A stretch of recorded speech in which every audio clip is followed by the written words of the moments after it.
It is time for a Quick Tips Tuesday episode of the Your Empty Nest Coach podcast. I am your host, Coach Christine, and this is episode number 60 of my podcast. Since this is only my second Quick Tips episode, I would like to remind you that some of my team members are podcasting pros, while others have never done anything like this before. So I encourage you to cheer them on as they learn this new medium and step out of their comfort zone. All of the Quick Tips team members and their contact information may be found on my website, youremptynestcoach.com. Look for the Quick Tips team button on the homepage. Why a Quick Tips episode? I'm asked all the time, Christine, what is a quick tip that you can give to others? Now, while I have worked out my go-to response, I've created this podcast as a resource to help you discover who you are meant to be through taking control of your thoughts and gaining confidence that you are strong enough to feel an emotion. And there is nothing quick about that. So while you'll continue to receive my coaching tips on Fridays, I thought I'd bring in some experts to provide some fantastic quick tips to keep you going while you are in the simmer.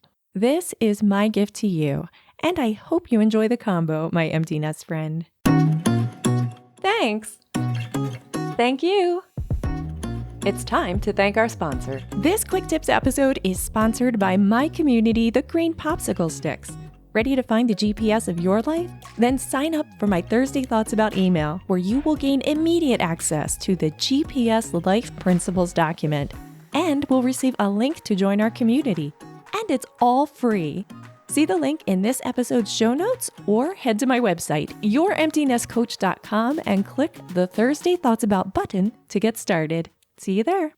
In this episode, I have the privilege of introducing you to 5 amazing ladies. First up is Deirdre. As a minimalist at heart, I'm thrilled to have Deirdre on the team.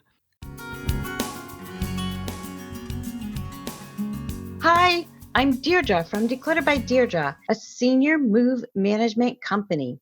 We're creating a movement of happier people experiencing a full and decluttered life. I'm also the host of the Magnificent Aging podcast, where I uncover ways to navigate through the aging process with grace and courage. And we provide a repository for the exchange of helpful ideas and information via guest experts to help us better understand our magnificent aging process. My tip for this month is to not store away those broken or boring holiday decorative items that you are keeping out of a sense of obligation. Pass them along to family members or donate them.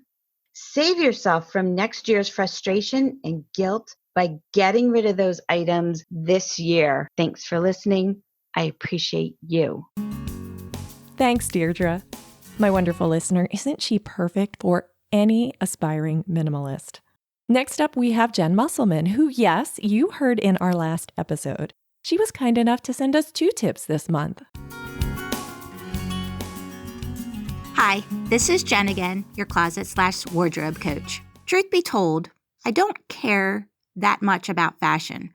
What I do, however, care about is style. You might say, well, what's the difference? Fashion is what the designers put out there each and every season, and style is what we choose to pick from the fashion that is available that will be best for our body type. So some winter fashion that is out there now, which you might be able to choose to work for you. Leather, some sort of leather skirt, long pants, longer skirts, white boots, anything with animal print, cheetah print, leopard. Maybe you might even just choose a belt or a cute pair of leopard print loafers. These are just some tips. Choose what fits your body type and make a great impression. Thanks, Jenn. You reminded me that I need to buy a belt. Maybe I'll get an animal print belt. What do you think? Next up is Jo Davies, our humorous observations expert. You'll find her often where I found her, on Instagram. Her account is Midlife Highway. She's there to give us a smile and remind us that life doesn't need to be so serious. Hi, I'm Jo, and my observation today is about patience, or in my case, a total lack of it. I tend to live my life resembling a pinball, bouncing around all over the place at breakneck speed.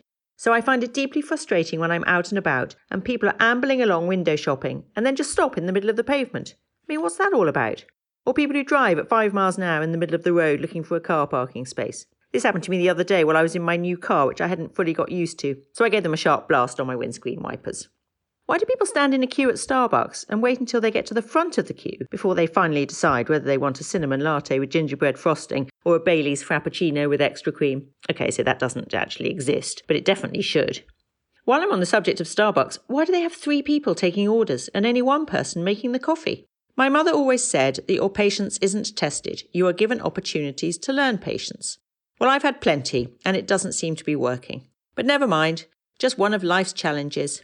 All I say to myself every day is, chin up, chest out, onwards. And look at all those beautiful opportunities Joe just gave us to work on presence. It is fun to giggle at circumstances, for sure. I don't know about you, but the more present I become, the funnier life gets. That Bailey's Frappuccino, by the way, doesn't that sound good? Monica Matthews is up next. I had the pleasure of meeting Monica when we both were on the Scholarship Shark podcast together. She's full of fantastic information about college scholarships. I'm honored she joined the team. Hi, this is Monica Matthews, also known as the Scholarship Mom. Today's tip answers the question that I get from parents all the time, and that is, when do we start the college scholarship process? The easy answer is as early as possible. But you might be thinking, but my student is already a senior in high school. We're too late. It's not too late, and my answer is start where you are. Don't worry about other parents. Don't focus on what you haven't done. Start where you are right now. So what exactly does this mean? It means that no matter how old your student is, you can help them win scholarships. Let me repeat that. No matter how old your student is, you can help them win scholarships. Your very first step is to know that you are not alone. I've been exactly where you are, and I know how overwhelming it is knowing that you need your student to win scholarship money, but you have no idea how to help and guide them. You feel the pressure, and so does your student.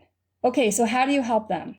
You do what I did when my son was college bound, and we had no money saved to help him pay for college. Oh my gosh, I will never forget that feeling. It was the summer before his senior year in high school, and he was all excited and started telling me about the colleges he was going to apply to and how much they cost. Ack! I honestly had no idea what the cost of college was like. It had been almost 20 years since I had graduated from college. Holy smokes, times had definitely changed. So please don't panic and lose hope. Scholarships are free money, and I can help you help your own student win them. In my next tip, I'm going to share how you can partner with your student in the scholarship process and learn how they can apply using my SMART, S-M-A-R-T, technique. I have a ton of information, and I'm really excited to share it all with you. Thanks for listening. I don't know about you, but I certainly can identify with Monica when her son was looking at colleges. We lost a few years in the process too, so we were not ready at all. So I'm really going to be listening to her tips. My friend next up is our Quick Tips team beauty muse, the fabulous Susan Stevens. This woman is a gift to women, as you will hear. Susan Stevens, licensed cosmetologist for 25 years, salon owner for 6. Your reflection. Your reflection in the mirror is so important. How do you perceive yourself? Do you see your beauty? Your beauty is always there. What you see is what others will perceive from you. Find a stylist that brings out your best, because you are beautiful. And if you believe that every day, you will be surprised what you can handle and what you can do. See what I mean about Susan? My friend, you are beautiful. The next time you look in the mirror, I want you to say that 5 times. I am beautiful. Heck, say it every time you look in a mirror. And from me today, I have another tip for you for when your emotions are running high and how to get back on track when you are in the midst of interacting with others. We'll take an interaction with your child as an example. Try the GPS emotional reset exercise. For each letter, GPS, we'll take a deep breath in and out with a focused purpose. Your first breath, G, is for the gift of time. As you breathe in, slowly imagine gifting yourself with time. Time to feel the emotion in your body. How does it feel? Do you like it? Where is the feeling sitting in your body? As you slowly breathe out, gift yourself with time to notice your thoughts. Where are your thoughts? Do you like them? And are they valid? Your second breath, P, is for presence. Breathing in, I'd like you to focus on your breath entering your body and where it is headed. If it wants to stop as a shallow breath, try to extend it an extra second or two and notice where it lands. Attempt to hold it for a couple of seconds. Then, as you breathe out, I'd like you to focus on the now. To be present with your child, and do this by using the slow breath out to notice a detail you didn't see a few moments ago about your child. What are they wearing? Is there a tear in their eye? Are they put together or disheveled? Where are their eyes focused? Your final breath, S, is for speaking. This is your chance to model good emotional health to your child and to share it with them verbally. As you breathe in and out slowly, I'd like you to use the time to form words to share with your child, words that share where you are and your desire for more time. For example, if anger is what you're experiencing, try something along the lines of, I hear you. My emotions are automatically going to angry about this, but that isn't an emotion I'd like to have at this moment. I love you. I want to get to a different emotion. So while I allow the anger to pass, are you able to share more with me? This final focused breath and request gifts your child with time and space to share additional concerns and thoughts with you.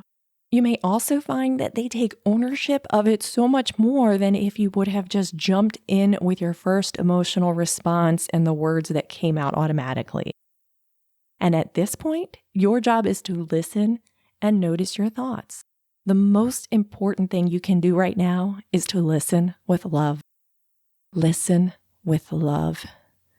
Listen with love.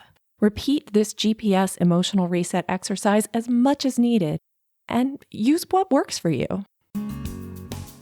And with that, we wrap up our first month of Your Empty Nest Coach Quick Tips Team episodes. If you enjoyed this episode, take a moment to subscribe to this podcast. It is free. My next episode is titled, Be the Amazing Boss of Your Thoughts. Curious? I hope so. If you are subscribed to my podcast, you'll find it in your feed on Friday by 6 a.m. I invite you to take a listen. If you aren't driving and are able to do a screenshot of this episode and share it on social media to help others find it, that would be super helpful to me and the team. Tag me at Empty Nest Coach so that I may thank you. Or if you can think of one other person who would enjoy this podcast, please don't keep it a secret. Thanks. Thank you. A huge shout out to my GPS execs, the executive producers of my podcast. Visit my website or see my show notes for a link to learn how you may become a GPS exec, where you will gain bonus access to me and more. Before you go, please, please, please remember that you are amazing.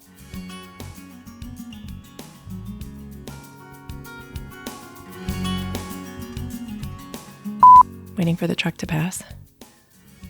Come on, truck, go up the hill. Beauty Muse, the fabulous Steuven. I'm giving you a new name, Susan.